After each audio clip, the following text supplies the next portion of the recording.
Hello everyone, और आज हम पढ़ने जा रहे हैं कुछ most important figure of speeches.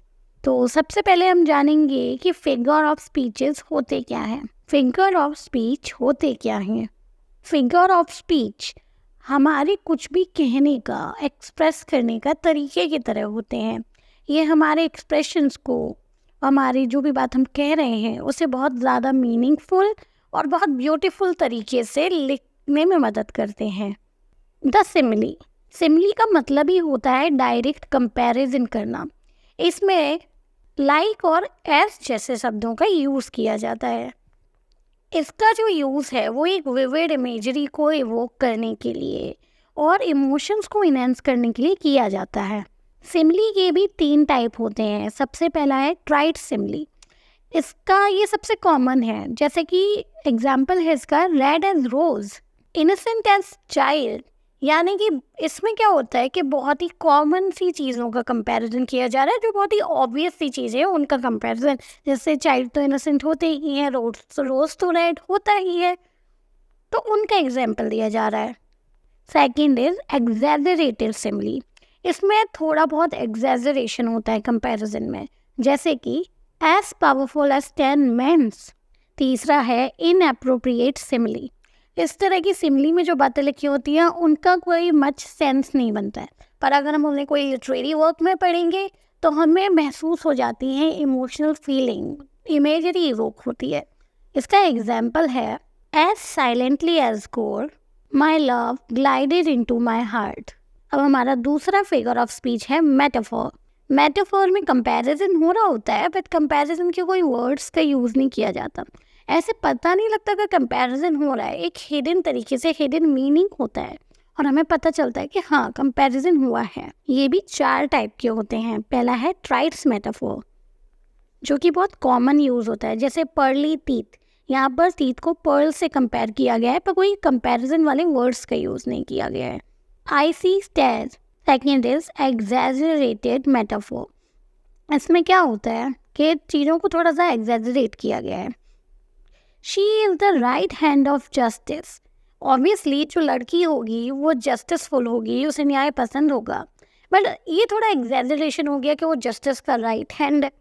कोई भी जरूरी नहीं है कि पूरी न्याय की मूर्ति ही हो, कुछ ज़्यादा ही बोल दिया गया है यहाँ। थर्ड इज एप्रोप्रिएट मेटाफोर, जहाँ पर काफ़ी एप्रोप्रिएट मेटाफर्स का यूज़ किया जाता है, उसे एप्रोप्रिएट मेटाफोर कहते हैं। जैसे कि A spring of love gushes from Lord's heart।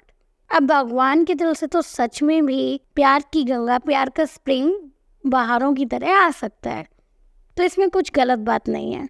Mixed metaphor.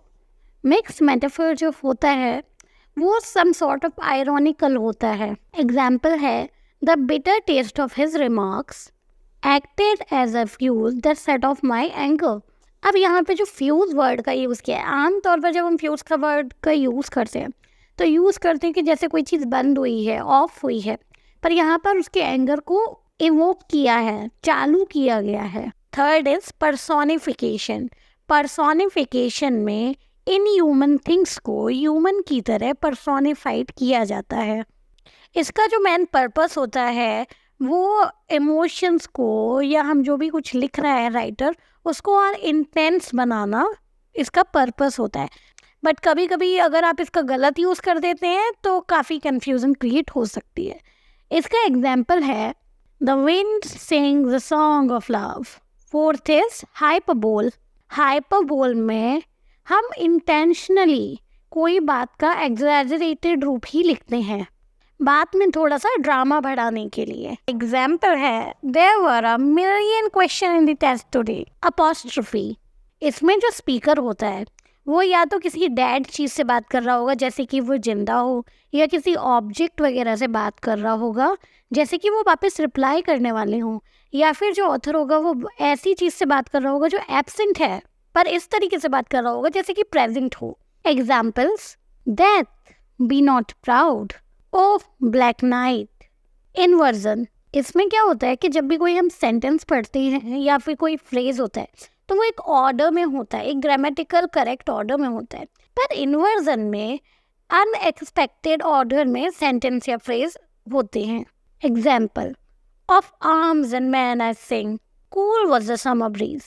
Onomatopoeia, इसमें नेचुरल साउंड को दिखाने के लिए कुछ वर्ड्स का प्रयोग किया जाता है, कुछ नए वर्ड्स बनाए जाते हैं, जैसे कि थर्ड, बीप, एलिट्रेशन।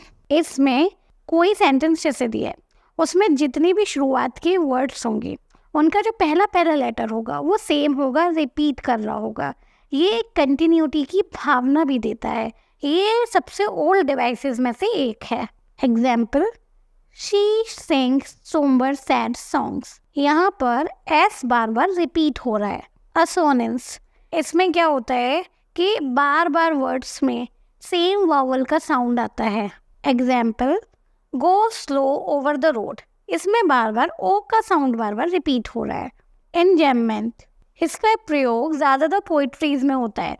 इसमें क्या होता है कि जैसे आप पोइट्रीज में देखेंगे कि एक लाइन हम पोइट लिखता है और वो कंप्लीट नहीं हुई होती है, पर फिर भी उसे दूसरी नीचे वाली लाइन से शुरू किया जाता है, उस लाइन को कंटिन्यू किया जाता है। एग्जाम्पल से आपको अच्छे से समझ आएगा। A thing of beauty is a joy for ever, it's loveliness increases, it will never pass into nothingness, but it will still keep. यहाँ पर हम देख पा रहे हैं कि सेंटेंस खत्म नहीं होता है, पर वो दूसरी लाइन में जाकर खत्म होता है, कंटिन्यू दूसरी लाइन में होता है। तो ये थे हमारे कुछ इंपॉर्टेंट फिगर ऑफ स्पीचेस।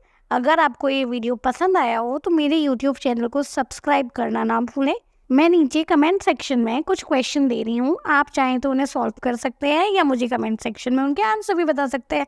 अगर आपके कुछ क्वेरी या सजेशंस हैं तो उन्हें देना ना भूलें। अगर आपको वीडियो पसंद आया तो लाइक करना और इसे अपने फेवरेट लोगों को शेयर करना बिल्कुल भी ना भूलें। Thank you so much.